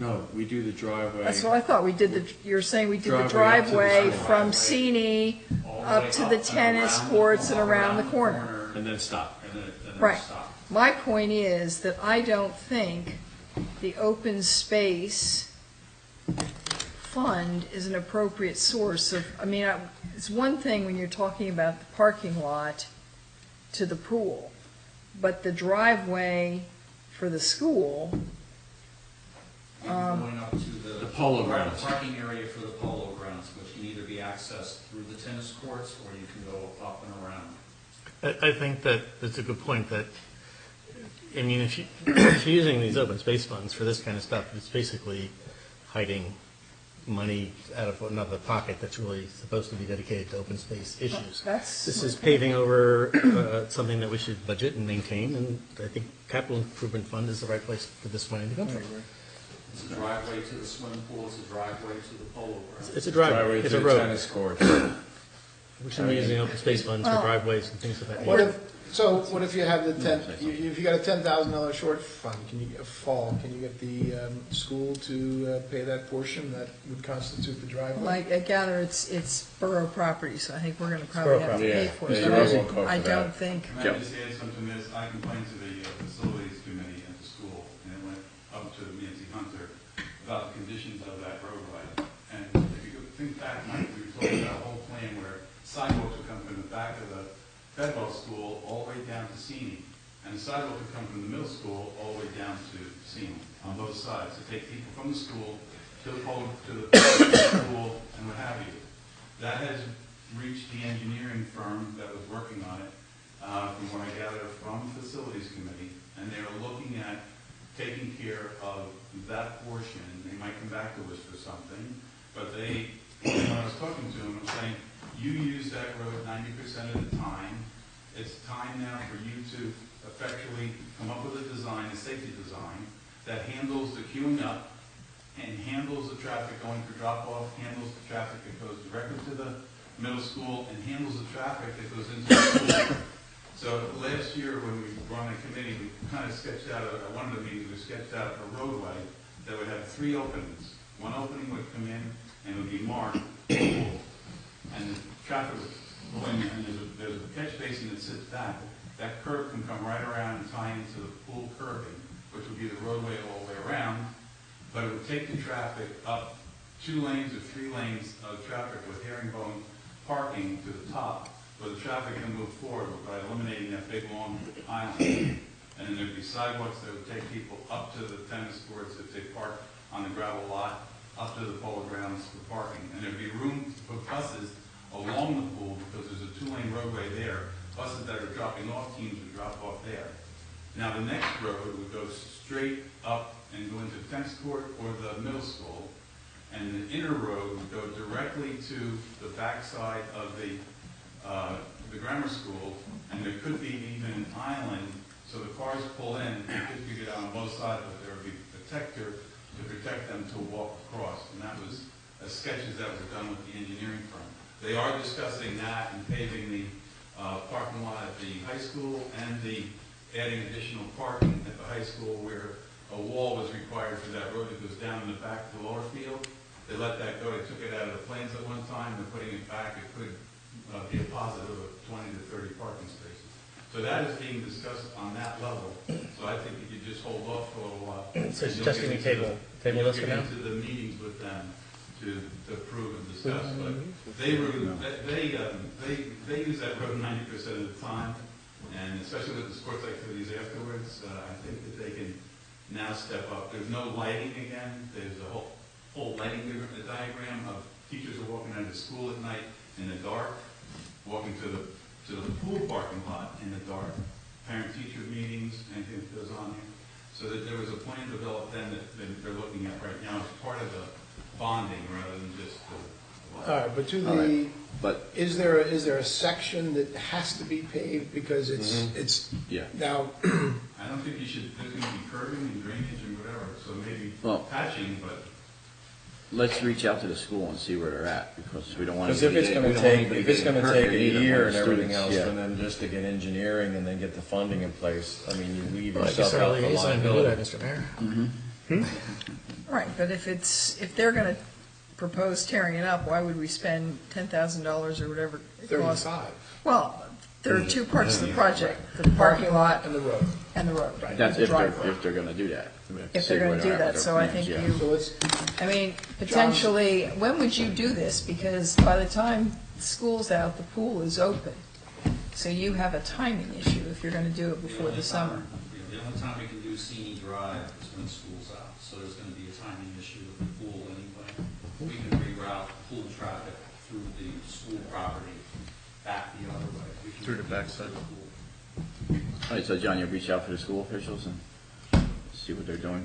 Yeah, if it's not on the books from the do it, we might as well. I think we better meet with the school soon. We haven't met with them Well, I yet. think as a council, I'm gonna say this, I think that there's a problem up there, with utilizing our property. They have a $38 million budget, we have a $7.8 million budget. I think it's time that they start standing up and taking care of some of the items that need to be taken care of. Especially the way they use our field, it's 80%, they don't pay anything. And it's time now for us to take that money and utilize it on our buildings and roads and whatever it is that we need. All the more for us to go to them and say, if you're not gonna do it right away, we're just gonna fix the road and move on. Exactly. They should kick in on it, they should really kick in on it though. All right, So so I- if we're fine with that, we'll Yeah, John move the reach out. table this and have a discussion with the school. All right, very good, all right. All right, anyone else have anything before you go to Yeah, open John. session? John McDowell. Over the last couple of weeks, we've had, our inboxes have been, I won't say inundated, but we've gotten a number of emails on various roads. Chapin Road, I'm just curious what's happening there. You were gonna look into it. What's, the road off Mullins, Childsworth, extension, you know, you were gonna, I know we talked about that last fall. Public Works discussed that at our meeting. Jeff, I don't know if you want to. Yeah, we decided that that's a private road, and we should leave it up to them. John, talked about the other two roads above that, which they mentioned in their letter, but John said he doesn't feel any runoff coming off those roads onto Well, Childsworth. that was really my question. If there is runoff caused by Mullins Lane or Highview, There may be a little bit of water coming from approximately half to 60% of Highview Avenue extension. But you'll recall we did a drainage project up on Old Army Road not too long ago. So you cut it. Had to dramatically increase the water situation. Decrease, thank you. The water coming down through those properties. And in addition, when we did Mullins Lane, we did pick up water that used to wrap right around the corner, coming down Mullins, and used to go down Childsworth Avenue extension. I caution the Public Works Committee, we've told a few private property owners that we were not going to do patch potholes on the roadways and, some other things, and I don't think it'd be appropriate for us to start the precedent of going in and maintaining. They asked for 4 things. One, for us to sweep the roadway before they resurface. That's something that's easily enough done. They asked us to clean out the culverts and to repair one of them because it was starting to get dangerous. I don't think we want to get into repairing dangerous situations that Well, are ours to begin it's with. private property. Because it's private property. It's all private Jack, property. one of the reasons why we wouldn't do that, because we'd have to assume some liability. If we patched potholes and someone got hurt, we could be potentially named in a suit We could. because we did do work or whatever it was. We could, but we're pretty well protected against those kind of claims. And especially with drainage, surface water is a very tricky area of law. And basically, you're only responsible, even as a private property owner. The courts talk about channeling water on your neighbor's property like a cannon. So merely changing the grade or whatever, there's always going to be surface water, so it's a very difficult thing to make somebody liable for. And especially a municipality. But what we're saying here as council right now is it's private property, we really shouldn't be there right now, correct? It's even easier, yes. The gentleman who sent the videos, I forget his name, but I watched them all, and except for one, it was very hard to tell where the water was coming from. He didn't spend a lot of time with his camera he's showing what it was doing, where it was pooling, and what it was doing to the front or the side of his driveway. Did you look at the videos? No, he didn't. Oh, it was hard to tell where the water was. He's saying it's coming runoff of upwards of Old Army. It really wasn't evident in those videos where it was coming from. It's a very wet area. Yeah. There's skunk cat, there's wetlands out in Wazoo in that area. Wet weather springs. Unless you're there when it's raining, and we've had some doozies, over the last 2 or 3 years, 2-3 inches of rain in an hour, 5 inches in 2 hours. All bets are off when that happens. Last Monday we had 2 inches of rain. And I took a ride on that road, and if you're going towards the end on the left side, you'll see there's about 4 or 5 stream beds. They're dry, but it looks like at some time there was water surface out of the ground there and does run into those streams and onto the road. So I think there's a groundwater issue there. Last year this time, there probably would have been Yeah. water because we had a big snowpack and it So- lasted a very long time. This year, we haven't had a lot of rain and it's kind of dry, so, there's lots of things that can contribute to these. Yeah. All right, but to Janet's question, I think it's we private, need we're, That's fine. I think have we responded? No, the direction was that it would come back to Public Works. The Public Works would discuss it. Okay, We just discussed it at our last meeting. okay. And they asked to bring a full council. I don't see any problem sweeping that road. I don't see They that. one of the things that he also asked for was doing the ground milling at a, We don't mill. Yeah. I don't have a milling machine. That's something that's contracted out, so that'd be direct money from Right. Borough to the. We talked about, if we're doing work in the area, they want to reach out to the contractor. Did we talk about? Yeah, we'd be happy to pass along contact information to some of Yeah. the Morris County co-op people that we use. But I believe we have to direct John or somebody to respond to them. Since it came up in front of council, it came up in front of Public Works, we've done our due diligence, we should respond. Sure. John, you want to respond, or you want Jack to respond? Give them any liabilities.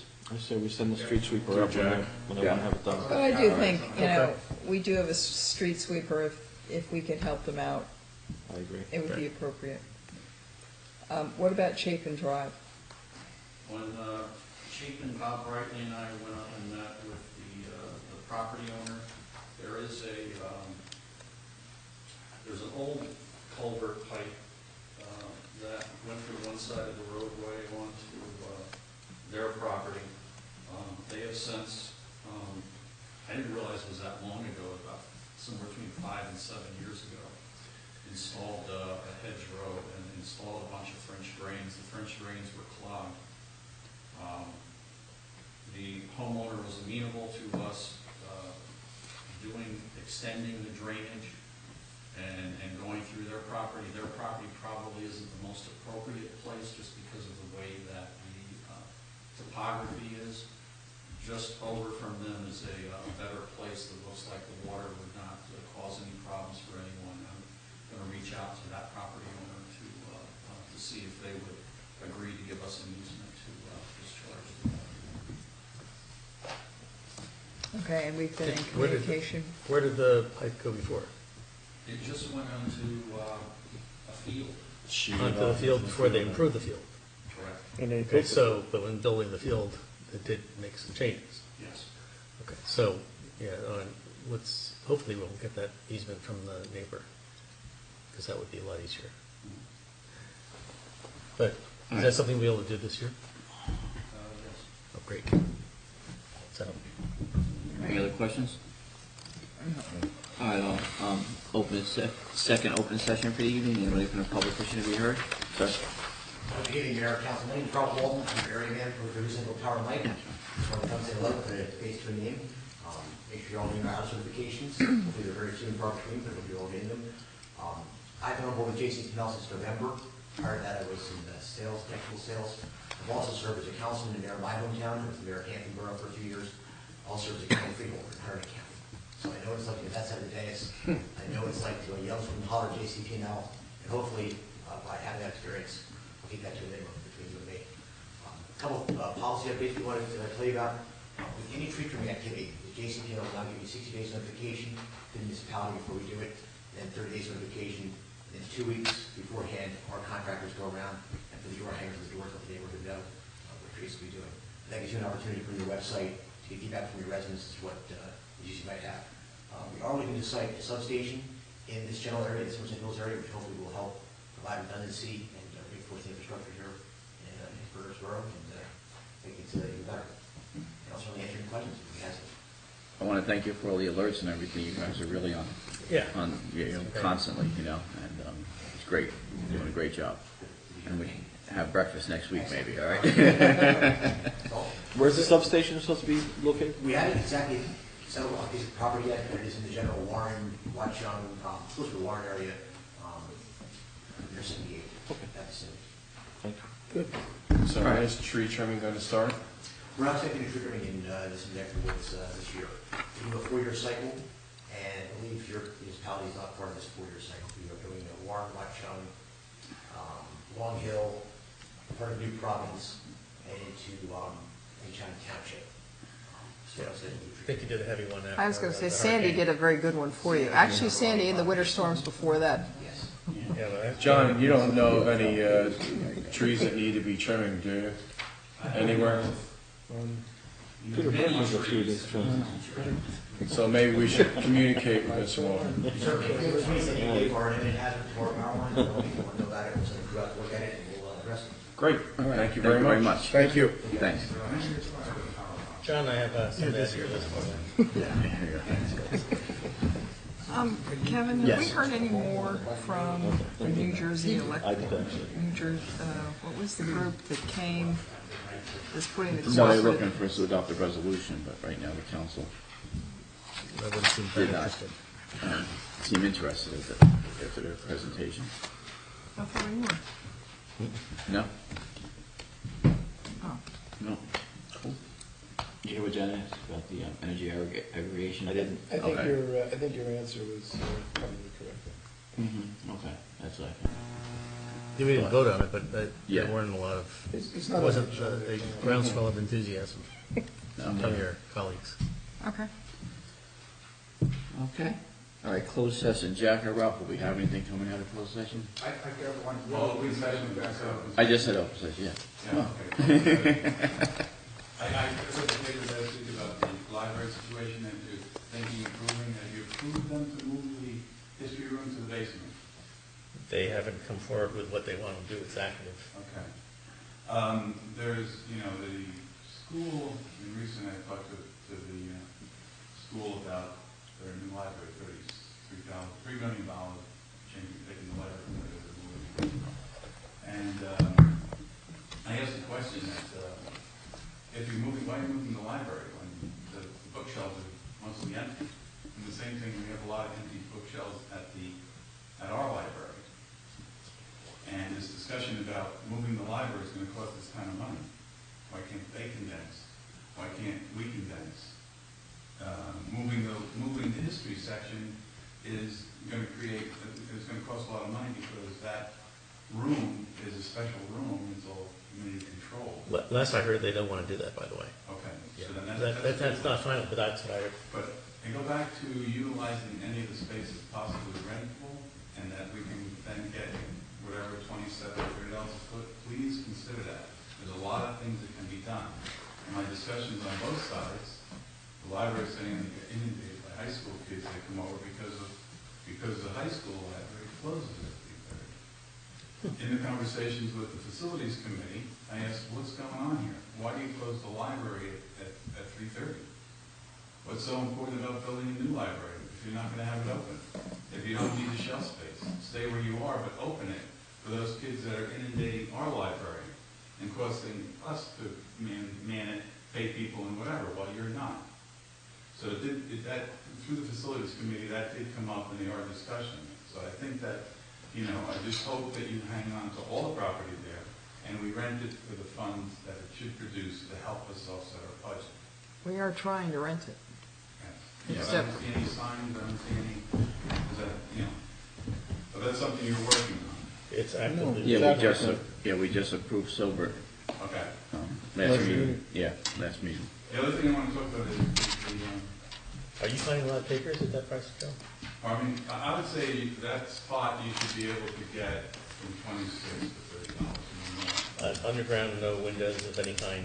Well, the biggest space that you have there is where the. No, we're talking about the one that has no windows and no. Well, The little that space. would take a little less. That's gonna- If you go, I think if you look for next way, we might be able to do something. It's a tough market, I'm not saying it's not a tough market, but I think that, we don't need it on our side, we can use it some other way. The other thing is that, you had a collapse of the sewer line on Liberty, and we've been talking for a long time about doing a 99 of all these sewer lines. And I really feel that that's one of the most important things that this council should actually go after right now. I know you're gonna spend $100,000 on a camera, but I don't know if you had someone come in, flush everything, camera everything, test everything, smoke everything, and find out where your problems are, you wouldn't have to buy the camera for $100,000. I know that that's nice to have, but you're also short-handed in many areas, but you can get cameras somewhere else. But utilize flushing, starting the flushing system, the testing system, so we know where our biggest problems are on our infiltration. So I'm just saying, just try and put that on the board, even if you get an RFP together and go out there and see what the cost is. That's what we do with the fields. There's probably a lot of guys out there that, are out there looking for work. So, thank you very much. I just wanted to read the paper and just wanted to comment on it. Thank you. Thank you for your patience. Thank you, Joe. All right, I'll accept the motion to adjourn into executive session, moved by Councilman DePorter, second by Councilman Schmidt. All in favor? Aye. And Jack, we might have one thing coming out? I just have one brief thing, I know John, Okay. Will we make any decisions coming back out? Hi, Joe. All right. Joe. Hi, Joe. I don't know that we need to come back into open. No, No, okay, very good, thank you. No. In fact, we may just slip right out the back.